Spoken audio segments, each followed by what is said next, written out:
Kuna tofauti kati ya mtu ambaye amequalify leo na mtu ambaye ana uzoefu. Leo mwalimu anaajiriwa shuleni, anakuta mwalimu mwingine amekaa shuleni ana miaka 27 anafundisha.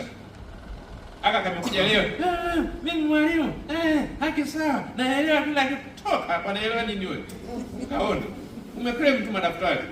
Mwenzako ana miaka 27 ipo kazini. Nyinyi mnaamuzi sana nini?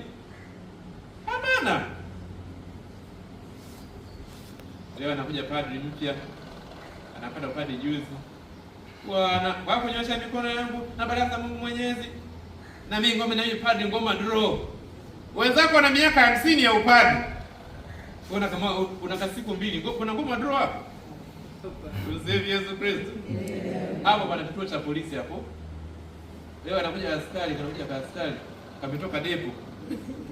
Na kuna askari lingine lina miaka 20 limetulia pale. Unaona tofauti? Kuna tofauti kati ya ujuzi na busara. Busara unapata kutokana na nini jamani? Mazingira, uzoefu. Sawa jamani? Tupande kidogo tuende kwenye hekima. Hekima ni busara katika jicho la Mwenyezi Mungu. Hekima ni busara katika jicho la Mwenyezi Mungu.